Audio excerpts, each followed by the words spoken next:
This is the second part of the WordPress 4 installation video tutorial.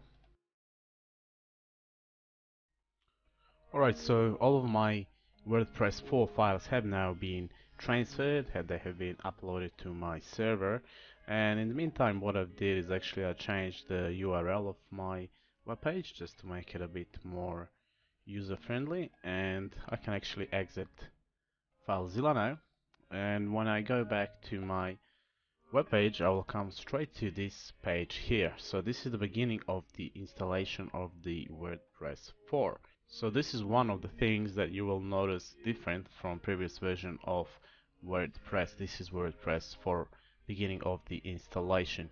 They've done a lot, like I've said, WordPress has done a lot with the languages, and you can see that straight from the first page, and you can find many different languages here. So you can search down for your particular page, for your particular language, and choose it, for example Turkish, and then continue. Alright, I'll choose United States English, and basically this is what your backend, the language of your backend will be. And if you haven't done any programming with WordPress before, you probably are not familiar with the front end and back end.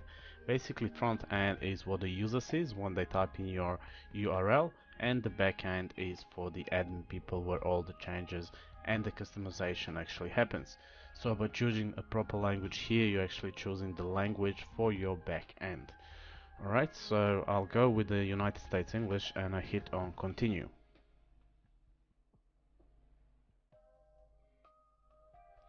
Okay, now this will actually give you some of the information that you will need in order to install WordPress onto your webpage, onto your server. You can read all this, and after that just hit on let's go.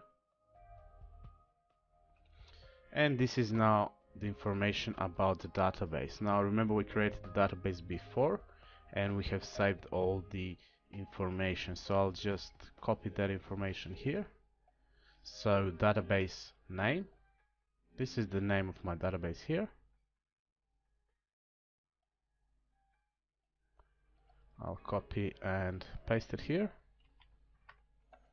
Then the username,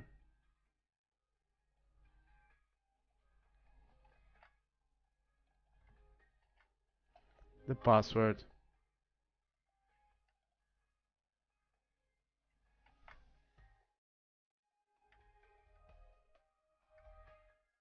localhost, you can leave it as it is, localhost, or you can actually get the host where your database is actually located.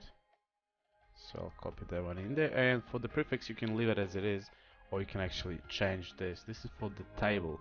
So basically when the table is created just for the WordPress, you will create a table which will start with WP. Now you can change this to anything you like, but I would suggest you leave it as it is, so you know that we're talking about the WordPress. Here on all the files that will be created and associated with the table here will have the prefix of WP underscore. Okay, you can find some more information here on the right hand side, and once you fill in all of this, you're ready to submit this.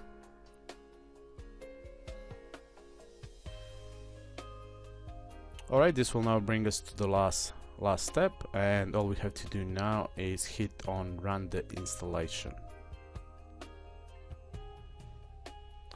Alright, then we'll have to enter some information here, so let's call this site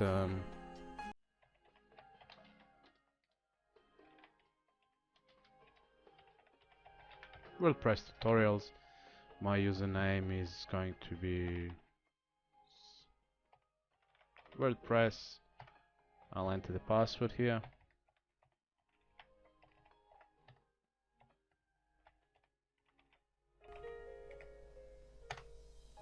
My email address.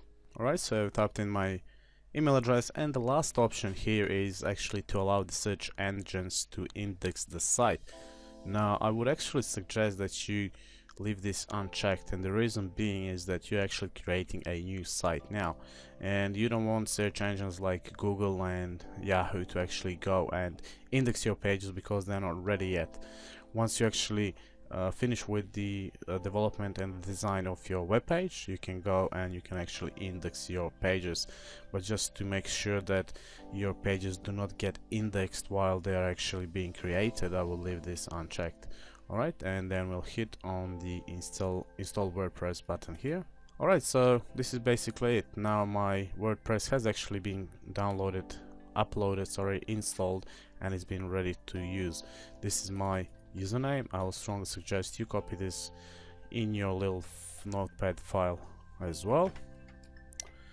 So this was my username, and this is my password. Okay.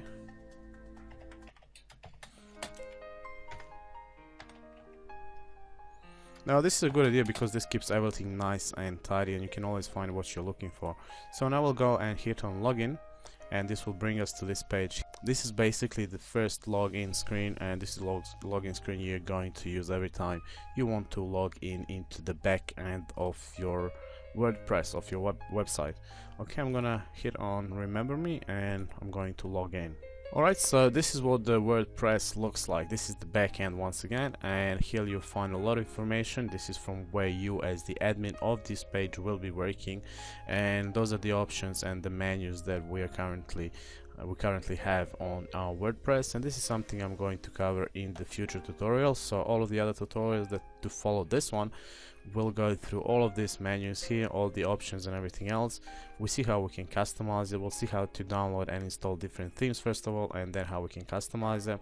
We'll also go into security and a few other features, and like I mentioned before, every time I come to something that's new to WordPress 4, I'll actually go and explain what's the difference and how WordPress has improved that.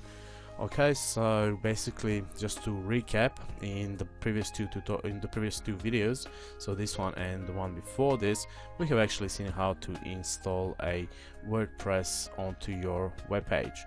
Of course, what we needed to do first, after we have actually signed up with the host provider, we actually had to go and to actually create a database. Now, depending on whether or not your host provider, the service, actually adds the user straight away, you will actually have to create a user for that database, or in my case, as you have seen, I did not have to do this, as my web provider actually did that on their own. So I created a database with a username, with a user for that database, and then what I did, I downloaded all the files required to actually install the WordPress 4.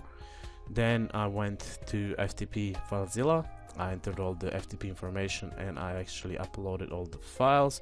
After uploading all the files, I actually typed in the URL of my website, and from then on I followed all the prompts to actually go ahead and to install WordPress onto my server, onto my page. So basically, like with the previous versions, I think WordPress has done a great job just to make sure that the installation of the WordPress onto your web page is really quite straightforward. There's not a lot of things that you have to do. Basically, you just have to follow steps, and just remember that you have to have a MySQL database. And when you're actually signing up with different host providers, and actually I think nowadays all the service providers will actually have some sort of a MySQL database capability, but make sure that this is something that you do have. And remember that just before I went to download all the files, there were some requirements from your web host provider that you have to check, just to make sure that that particular provider provides all the required solutions that you will need in order to actually go and install WordPress. Okay, so in the video tutorials following this one, first of all, we'll have a quick look of what's available in the backend. So this is once again the backend of your web page of the WordPress 4. We have a look at what's available on the left hand side, what's available in the middle, and we'll go through all of those, as I've said, in the future tutorials. Okay, so this was basically a quick way of how to install WordPress 4 onto your web page, and basically this is the manual way, because you know, dependent on which host provider you're using, some of them might actually have some sort of app within the cPanel that will actually allow you to automatically install the WordPress. but because I'm not sure which service provider you will be using, I actually went ahead and did it manually.